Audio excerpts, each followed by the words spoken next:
चलिए शुरुआत करते हैं बुलेटिन की और सबसे पहले रुक करेंगे इस वक्त की बड़ी खबर का। इस वक्त की बड़ी खबर हमें मिल रही है, तो इस वक्त की बड़ी खबर आपको बता रहे हैं। भोपाल से सीएम शिवराज सिंह चौहान का दमोह का दौरा है आज। तो दमोह दौरे पर रहने वाले हैं। बीजेपी प्रत्याशी के समर्थन में जनसभा करने वाले हैं सीएम शिवराज सिंह चौहान। प्रत्याशी राहुल लोधी का नामांकन दाखिल करवाएंगे। बीजेपी प्रदेश अध्यक्ष वीडी शर्मा भी मौजूद रहेंगे। रूठे बीजेपी नेता जयंत मलैया से भी मुलाकात करेंगे सीएम शिवराज सिंह चौहान। दमोह उपचुनाव में नामांकन दाखिले का आज आखिरी दिन है। सीएम शिवराज सिंह चौहान का आज दमोह का दौरा है और बीजेपी प्रदेश अध्यक्ष वीडी शर्मा भी इस दौरान मौजूद रहेंगे। वहीं रूठे बीजेपी नेता जयंत मलैया से भी मुलाकात करने वाले हैं सीएम शिवराज सिंह चौहान। तो दमोह उपचुनाव में नामांकन दाखिले का आज आखिरी दिन है। सीएम शिवराज सिंह चौहान आज दमोह के दौरे पर हैं और इसी पर ज्यादा जानकारी के साथ हमारे पॉलिटिकल एडिटर मनोज वर्मा जी हमारे साथ जुड़ गए हैं। सर, आज सीएम शिवराज सिंह चौहान दमोह के दौरे पर रहने वाले हैं। आज आखिरी दिन है नामांकन दाखिले का और ऐसे में जनसभा को संबोधित करेंगे। वहीं सबसे अहम बात की जो रूठे बीजेपी नेता है जयंत मलैया, उनसे मुलाकात करेंगे। तो कितना अहम ये मुलाकात आप देखते हो, किस तरह से कितना कड़ा मुकाबला यहाँ पर बीजेपी और कांग्रेस के बीच?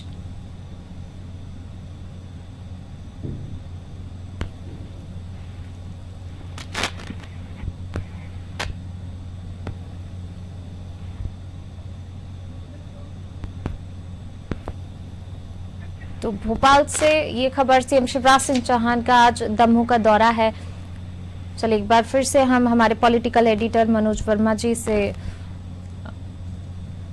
सर, कितना अहम ये दौरा आज का रहने वाला है सीएम शिवराज सिंह चौहान का? और वहीं सबसे अहम बात कि जो रूठे बीजेपी नेता हैं जयंत मलैया, उनसे सीएम शिवराज सिंह चौहान मुलाकात करने वाले हैं। कितनी अहम मुलाकात, वहीं अगर बीजेपी और कांग्रेस के बीच कितना कड़ा मुकाबला दमोह विधानसभा सीट पर आप देखते हैं?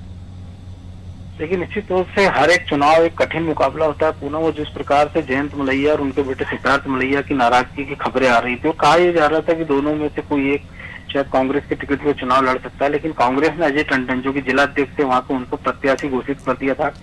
इसके बाद बीजेपी की ओर से कहा गया था कि ये चुनाव जयंत मलैया के नेतृत्व में लड़ा जाएगा। बीजेपी ने भूपेंद्र सिंह जो कि कैबिनेट मंत्री और गोपाल भार्गव, उन दोनों को प्रभारी बनाया है।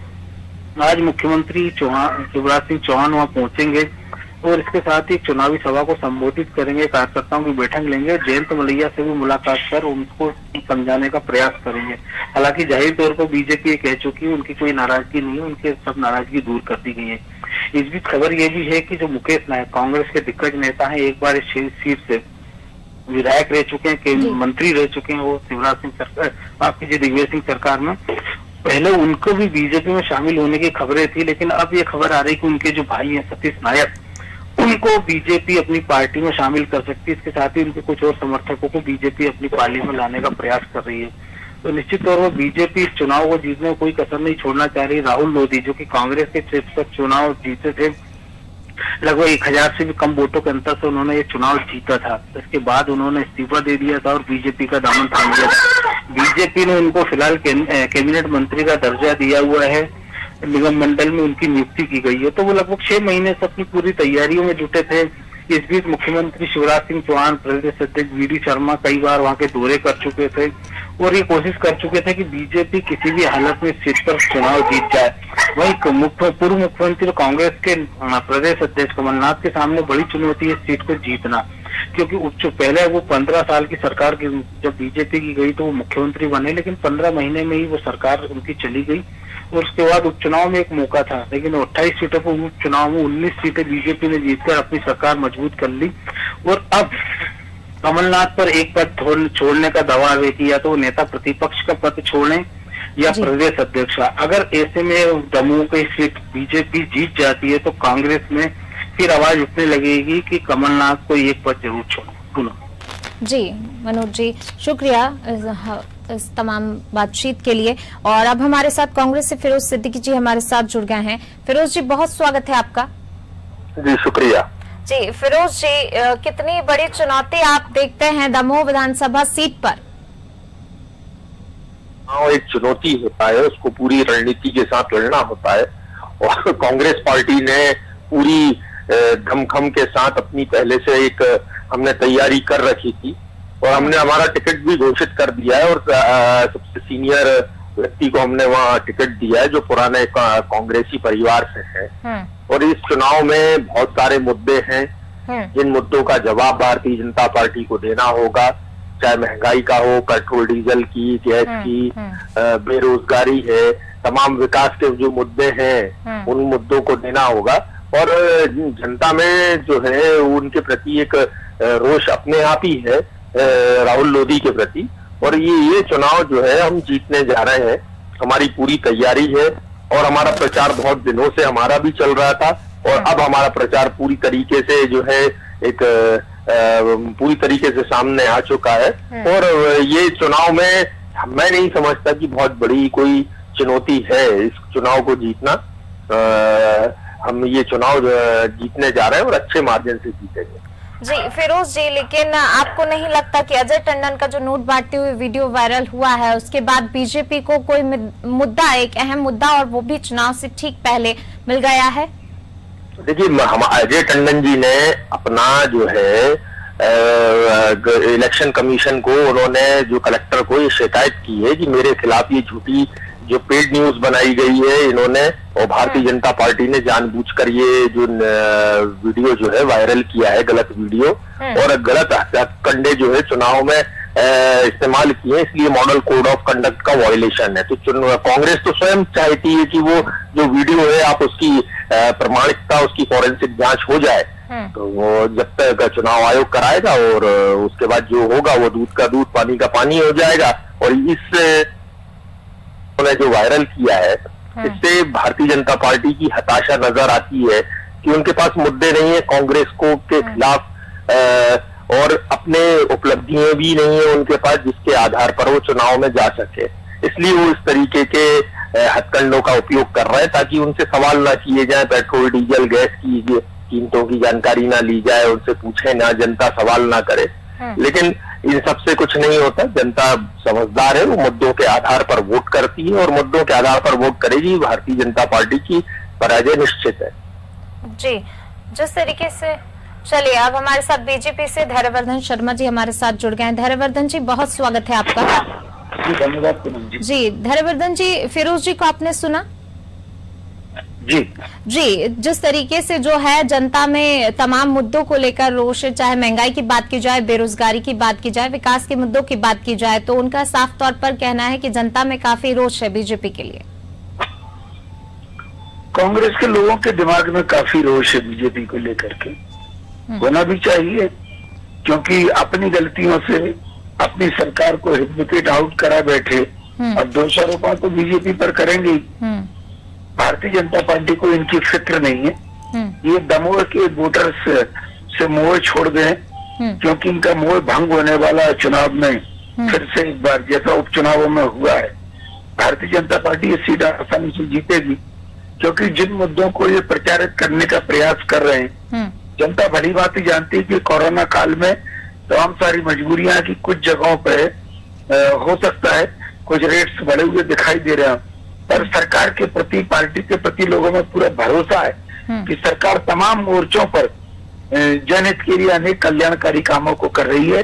जब जब सरकार उचित समझती है तब तक आवश्यक हस्तक्षेप कर जनहित के लिए तमाम सारे बड़े निर्णय सरकार करती आई है। और लोकतंत्र में सबसे बड़ा बैरोमीटर जो होता है वो जनता जनार्दन है, मत जाता है। तो वो बैरोमीटर हमारे पक्ष में फैसला देता आया है, इसलिए हम जनता के चरण सेवक हैं और जनता के कृपा पात्र हैं। जनता की कृपा का हम पर पूरा भरोसा है। जी फिरोज जी, जनता का पूरा भरोसा है बीजेपी पर। जिस तरीके से कोरोना काल चल रहा है, इस कारण से मजबूरियां कई वो जनता भली भांति समझती है, कहना है धैर्यवर्धन जी का। तो क्या मानते हैं कि जनता बीजेपी पर ही भरोसा करेगी एक बार फिर? करोड़ के पैकेज में से जनता को तो कुछ मिला नहीं। भारतीय जनता पार्टी ने ऐसा कोई रास्ता भी नहीं बनाया है, ऐसा कोई काम भी नहीं किया जिससे जनता को राहत मिली हो कोरोना काल में। तो भारतीय जनता पार्टी को इन सब चीजों के जवाब तो देना ही होंगे। और जनता समझदार है, तो हम भी तो कह रहे हैं कि जनता समझदार है और वो समझेगी कि क्यों दमोह का उपचुनाव क्यों हो रहा है, किस वजह से हो रहा है और क्यों कराया जा रहा है, जयंत मलैया जैसे इतने पुराने लीडर की क्यों अनदेखी की जा रही है। तो ये सारे जवाब तो भारतीय जनता पार्टी को देने पड़ रहे हैं और भारतीय जनता पार्टी के पास इन बातों के जवाब नहीं है। और कांग्रेस के हेडविकेट होने का सवाल है या कांग्रेस की सरकार, तो ये सबको पता है कि कांग्रेस की सरकार जो है वो गई और किस तरह के क्या हुआ ये सबको पता है और सब जानते हैं कि ये आए क्यों है और क्यों भारतीय जनता पार्टी से चुनाव लड़ रहे हैं, कैसे निगम मंडल के ये चेयरमैन बन गए। तो सारी बातें राहुल लोधी की जनता को पता है। हम पूरी तन मन धन से चुनाव लड़ रहे हैं। वो सीट हमेशा जो थी वो बाउंड्री पे आती थी, कभी भी भारतीय जनता पार्टी लंबे मार्जिन से वो सीट नहीं जीती और इस बार जो है भारतीय जनता पार्टी का एक बड़ा नेता भी उनके साथ नहीं है। आज सुन रहे हैं कि कुछ कांग्रेसियों को भारतीय जनता पार्टी अपने यहाँ ज्वाइन कराना चाहती है, तो मुझे ऐसा लगता है कि कुछ दिन के अंदर भारतीय जनता पार्टी जो मूल रूप से वो समाप्त हो जाएगी और कांग्रेस की बी टीम बन जाएगी। अभी ये स्थितियां भारतीय जनता पार्टी की हो गई है और ये इनकी सब हताशा को उजागर कर रहा है। पूनम जी। जी फिरोज जी, धैर्यवर्धन जी, मैं आपके पास आना चाहूंगी। जिस तरीके से फिरोज जी को आपने सुना और तमाम बातें, लेकिन उनमें से एक जयंत मलैया की अनदेखी की गई और वाकई जयंत मलैया से आज सीएम शिवराज सिंह चौहान मिलने वाले हैं। क्या है, भितरघात का खतरा बना हुआ है बीजेपी के लिए और नाराजगी दूर करने के लिए ये मुलाकात? देखिए, जयंत मलैया जी का परिवार अपनी बात को बहुत साफगोई के साथ कह चुका है और हम हमेशा से ये कहते हैं कि मलैया जी भारतीय जनता पार्टी की आन बान शान है। उस अंचल में भारतीय जनता पार्टी को ताकतवर बनाने में उनका बड़ा महत्वपूर्ण योगदान रहा है और उनको भी इस मुकाम तक पहुंचाने में इसी विचारधारा का, इसी भारतीय जनता पार्टी का रोल रहा है। वो एक दूसरे के पूरक हैं। भारतीय जनता पार्टी के बगैर उनका जी लग ही नहीं सकता था, पर कांग्रेस थी कि जबरन मठा डालने का प्रयास कर रही थी और उसमें ये असफल हो गए। इसलिए मुझे लग रहा है इस विषय पर अब कोई सफाई देने की आवश्यकता नहीं है। वे पूर्ण मनोयोग से भारतीय जनता पार्टी के प्रत्याशी को चुनाव जिताने के लिए जुटेंगे और कांग्रेस के सारे मंसूबों पर पानी फेरेंगे। जी धैर्यवर्धन जी, लेकिन कहीं ना कहीं नाराजगी तो सामने आई थी ना, उसी की तो कोशिश बीजेपी ने की। हालांकि कहा गया कि ऐसी कोई बात नहीं है, लेकिन नाराजगी तो दिखाई दी थी, इस बात से इनकार नहीं किया जा सकता। पूनम जी, मध्य प्रदेश में ऐसी कौन सी सीट है जहां भारतीय जनता पार्टी के कम से कम आधा दर्जन योग्य उम्मीदवार ना हो? आधा दर्जन ऐसे सशक्त नेता है हमारे पास जिनको टिकट दे दो और वो एमएलए बन जाएंगे। अब ऐसी स्थिति में एक अनार 100 बीमार वाली स्थिति बनती है। हर विधानसभा चुनाव में होता है, बहुत सारे लोग इच्छुक होते हैं, टिकट किसी एक को मिलता है पर बाकी के लोग सब उनकी मदद करते हैं, क्योंकि भारतीय जनता पार्टी में व्यक्ति आधारित राजनीति नहीं है, हमारे विचार केंद्रित राजनीति है। सब लोग विचारधारा के लिए काम कर रहे हैं। एक व्यवस्था है, चुनाव लड़ना नहीं लड़ना, जो लोग चुनाव नहीं लड़ पाते वो संगठन में काम करते हैं, पर यही भारतीय जनता पार्टी की खूबसूरती है। इसलिए मुझे लग रहा है कि दमोह में भी उनका हक था, उनकी इच्छा जायज थी। वो पहले मंत्री रहे हैं मलैया जी, इतने लंबे समय तक उस अंचल का उन्होंने नेतृत्व किया है। मैंने पहले ही कहा कि दमोह में वो भारतीय जनता पार्टी के आन बान शान का प्रतीक है, इसलिए टिकट मांगना उनका प्राकृतिक बिल्कुल नैसर्गिक हक था, मांगना भी चाहिए था। पर इस समय मध्य प्रदेश में ये राजनीतिक हालात हैं जिन परिस्थितियों में भारतीय जनता पार्टी की अनएक्सपेक्टेड गवर्नमेंट जो बनी है, उसमें बहुत सारे लोग हैं जो बीजेपी में आए हैं और वो अग्नि परीक्षा के दौर से उनको गुजरना है। अभी उपचुनावों में भी देखा कि कांग्रेस के तमाम प्रचार के बावजूद भी अनेक लोग उस अग्नि परीक्षा के दौर से बहुतायत में जीत करके पहुंचे हैं। ये भारतीय जनता पार्टी के पुराने कार्यकर्ता इस यथार्थ से परिचित हैं। इसलिए नई परिस्थितियों में जो नए उम्मीदवार बीजेपी से चुनाव लड़ रहे हैं, जो अभी भाजपा में आए हैं, उनको भी अंतर्मन से स्वीकारा है। जी धैर्यवर्धन जी, फिरोज जी, बीजेपी ने जो नए नेता बीजेपी में शामिल हुए अंतर्मन से स्वीकारा और बीजेपी खासतौर से जिस तरीके से बीजेपी के पास काफी सशक्त नेता और जो उनकी नाराजगी है जयंत मलैया की, उससे भी बीजेपी साफ तौर पर इनकार कर रही है कि बीजेपी से जो है जयंत मलैया की नाराजगी नहीं है। अब देखिए, जब किसी नेता पे दबाव बनाया जाता है, इनको ये नहीं पता धैर्यवर्धन जी को कि उनका पूरा घर घेरा गया, वो किन लोगों ने उनका घर घेरा, वो कहाँ से वो भोपाल से वो कौन लोग आए थे, और जिसके बाद जयंत मलैया जी को हाँ बोलना पड़ा, ये धैर्यवर्धन जी सबसे बेहतर जानते हैं। चुनाव हो जाने दीजिए, उसके बाद हम उसका खुलासा भी करेंगे। और जहां तक ये खुद ही कह रहे हैं कि हमारे पास 6 लोग हैं, तो भाई जब 6 ही उम्मीदवार हर विधानसभा में है, तो कांग्रेस से लाने की क्या आवश्यकता थी आपको? क्यों कांग्रेस के किसी विधायक से इस्तीफा दिला के अपनी पार्टी में शामिल करके निगम मंडल का चेयरमैन बना के और उसको फिर टिकट दे के चुनाव लड़ा रहे? ये इस बात को प्रमाणित करता है कि भारतीय जनता पार्टी ने खरीद फरोख्त की है। भारतीय जनता पार्टी खरीद के सरकार चलाना चाहती थी।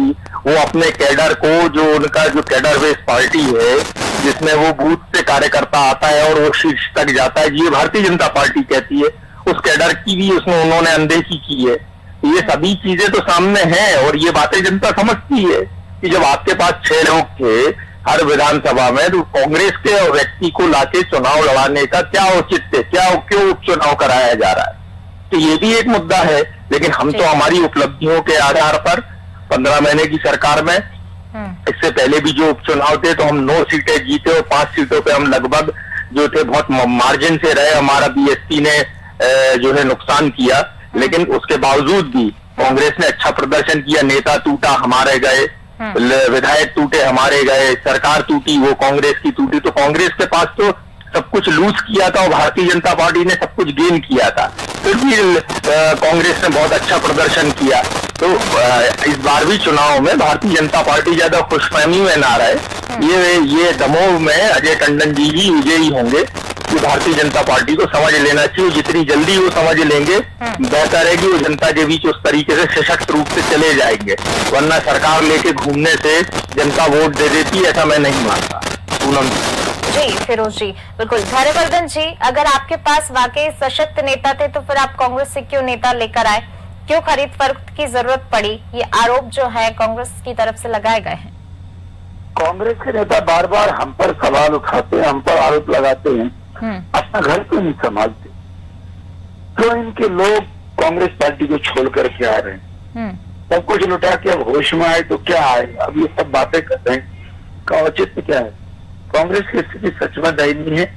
लोग डूबते जहाज की सवारी नहीं करना चाहते, इसलिए कांग्रेस को छोड़ रहे हैं। बेहतर है कि अब कमलनाथ जी और दिग्विजय जी ये वानप्रस्थ आश्रम को स्वीकार कर ले, ताकि तमाम सारे फिरोजी जैसे बहुत युवा नेता हैं जिनको अनेक अवसर मिलना चाहिए, जिससे कांग्रेस पार्टी मजबूत हो। और मुझे लग रहा है कि ये भी इनके बिल्कुल क्या बोलूं सीनियर सिटीजन बन जाएंगे ये लोग उम्र से, तब तक भी इनको अवसर नहीं मिलेगा, मुझे ऐसा प्रतीत होता है।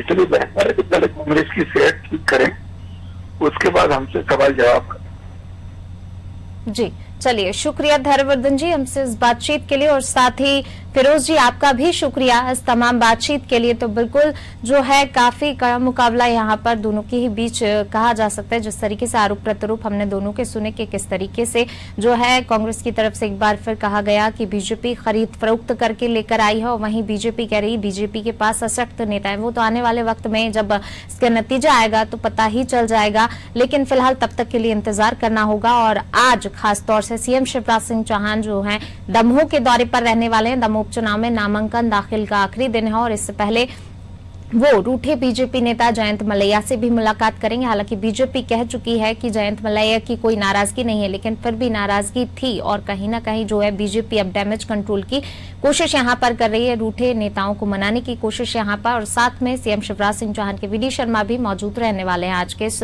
दमोह दौरे के दौरान। चलिए, फिलहाल इस बुलेटिन में बस इतना ही और मुझे दीजिए इजाजत। लगातार खबरों के लिए देखते रहिए अनादि टीवी। नमस्कार।